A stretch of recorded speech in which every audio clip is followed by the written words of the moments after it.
I'm back. I'm blonde, and I think today marks a series of me posting without truly editing because I am so tired. And don't take me wrong, I love editing, it's really amazing. But editing smaller stuff like that, like something that is not truly super creative, is so tedious. It takes so much time. And I also think something's wrong with my laptop because it's kind of slow, and I don't understand why. Because I didn't buy it that long ago, but I did buy it secondhand, so I think the battery needs to be replaced. So I swear to God, I'd rather not edit and I'd just rather talk nonsense, probably. But that's what's gonna happen. And today I want to talk about something that's been bothering me, not in a bad ways, because it's just also something that I'm guilty of, and pretty much anybody in the world, and women especially, I'd say, is not standing firm on your boundaries, and even more, I'd say, not defending yourself. I see so many people who just easily accept the fate, especially women, as I said, because we're just being taught that. That's pretty understandable.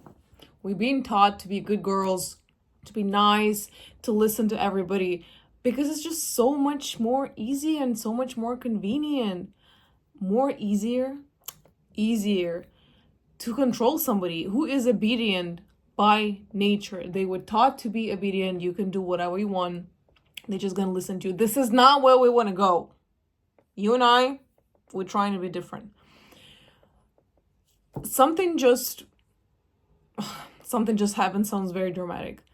Nothing big that happened, but I talked to an air company yesterday and today because they stole a voucher from close relationship of mine, and they refused to do anything about it. By the way, it is Iceland Air.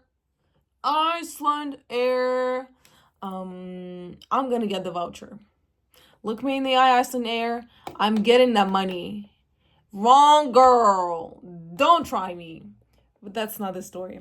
Basically, they gave a voucher for like quite a big amount, almost 500 USD, which is a lot of money. And now they claim that somebody already used the voucher, and they give either a fake name or just a name of somebody who probably fraud. That also happens. But fraud is not a customer responsibility. It is up to you to handle that. So they refuse to give the voucher away. You know what? It's interesting because sometimes you do things in life, sometimes things happen in life, and you don't realize why. And then later on, you look back and you go like, boom, actually, I learned a lot from that skill. And I'm thinking about one thing. I'm thinking about how the hell did I get into working in customer service? Because I hate it. Everybody hates it. Everybody hates it. It's incredibly annoying.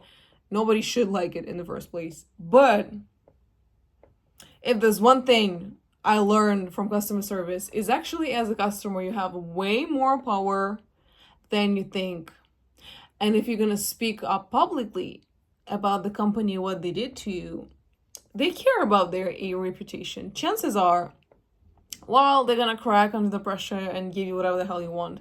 I'm not saying pretend like something happened. I'm saying if something real happens and then you message their customer service and then they tell you, we cannot help you, you can actually go online, Trustpilot, TikTok, Twitter, all kind of platforms, and talk about it.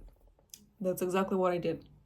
So yeah, customer service did teach me speaking up for myself and knowing my rights, and also double checking my rights. I advise ChatGPT because I feel like sometimes it's hard to find those things on Google, because I like to use laws. I'm like, lawsuit name, no. That's probably not the right term because I don't work in that industry, but whatever. That's why I say it's so convenient to use ChatGPT, because you're like, okay, can you give me the article number, that I can use to basically defend myself. But I've really seen so many people overall in life give up so easily from the moment they've been heard the word no, and they just blindly accept the fate. They do not question what's going on. I don't know, maybe I have more logic than some, but to me, I do understand that yes is not always an answer, that some things are not allowed by law, some things are considered immoral, some things are taboo. But for many other things, if people are saying no, it's just maybe they because in a bad mood, or maybe they're lazy to do whatever, or maybe they just want to annoy the shit out of you. In all the above situations, it's not gonna work with me. So if you tell me no, you need to reason it. And even as a kid, I was the same way. If my mom told me no, I needed to know why. Is it a no because you don't have money so you cannot buy me this ice cream? Is it a no because you just don't want to? And if you don't want to, why? Or did I do something and then you're kind of like punishing me? What are the reasons? So this is something that I really would love to see more people and more women do in life, is to always have this question at the back of the head is why is it like that? I need an explanation. I need to talk about it. And I swear to God, very often it's going to help you so much in life, because when you're going to ask them why and you're going to see them hesitate, you're going to use it to your favor.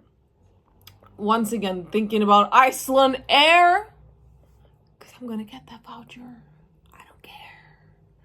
You're gonna be having nightmares about me, but I'm getting the voucher back. You and I, enemies. Regardless. Nobody's gonna speak for you. Some people probably will fight for you. I really do hope you have people like that in your life. Probably people like me who are feisty, who just, up for a fight any time. But you really need to learn to do it for yourself. And you don't even need to do it in an aggressive way. But when somebody tells you no, when somebody denies you something, it is not always legit. You are allowed to have opinions. You are allowed to take space. You are allowed to do a lot of things. No is not always an answer, is not always an option. If you're not going to fight for yourself, if you're going to blindly accept whatever life drags you through, you're never going to, oh my God, there's a fucking mosquito and I got it. Oh, wait, here's the body of mosquito. I just got it. Wow. Back to the conversation. Oh my God, this is so chaotic today. Nobody's gonna get you to a place where everything is just given to you. You really need to claim your power, yourself, your space. You need to claim things in life. As I said, it's just so convenient, particularly to man and to capitalism, have people who just agree on everything. I'm also thinking about someone, I don't want to call her out because she is a good person, but I've had a manager who's pretty much like that. A really good girl in a good way. Just a good human, really helpful, but just agrees too easily. So you be giving her more and more responsibilities for the same amount of money. She's gonna keep saying yes just because she's just so genuinely nice.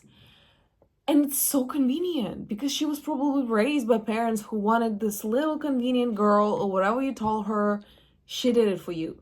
And maybe in a family space, it can still be a more or less healthy dynamic because you are her parent, so normally you want good things for her. You're not going to use it to your advantage. Out there in the world, you really need to teach your girls to start saying no more times and to require explanation to a lot of things. Why is that a no? Why did you do that? Why am I not allowed to do this? I swear to God, your life is going to change drastically once you start constantly questioning everything, constantly pushing your narrative, meaning I am allowed, I am gonna fight, I am gonna talk about it. Also, something that comes to my mind straight away now, I don't know why, but what I find really curious about a lot of abusive relationships, I was in one, I don't know how, don't ask, is a lot of victims later on are scared to talk about it. And there are situations when I can completely understand, like the what is the name, Diddy thing, and I get it. We're talking about people who have a lot of money, a lot of power, and a lot of influence.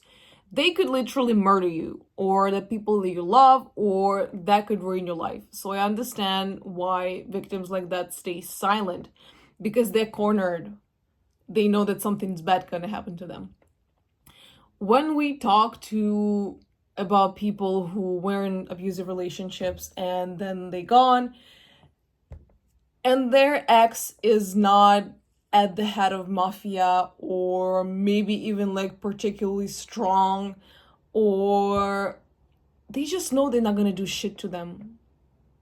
I don't want to dismiss anybody's experience. So if you were in an abusive relationship and if you reacted differently and your circumstances were different, I completely understand. I'm talking about my relationship, because when I did call out that person, there were other victims and they were too scared to talk about it. And I'm like, girl, what are you scared about? Nothing's gonna happen to you. They bluffing.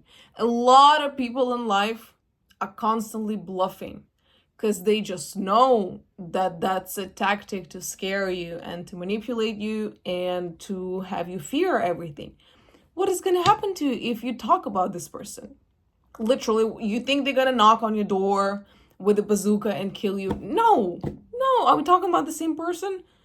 That bitch wasn't capable of that. I'd probably do something like this. But once again, I don't want to offend anybody with this example. It's just more like my personal story, where I would really be questioning, why would people be so scared to talk about it?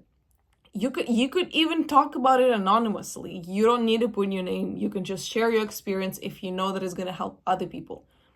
What is wrong? Why? What are we scared of? Oh no, they're gonna do something to me. They're not gonna do shit. Once again, it's not a case big as P. Diddy or some other people where, yeah, you could fear for your life. I really don't know. And once again, if I talk about it today, it does not mean that I never fear anything, or I was never dismissive of my own emotions later in earlier in life.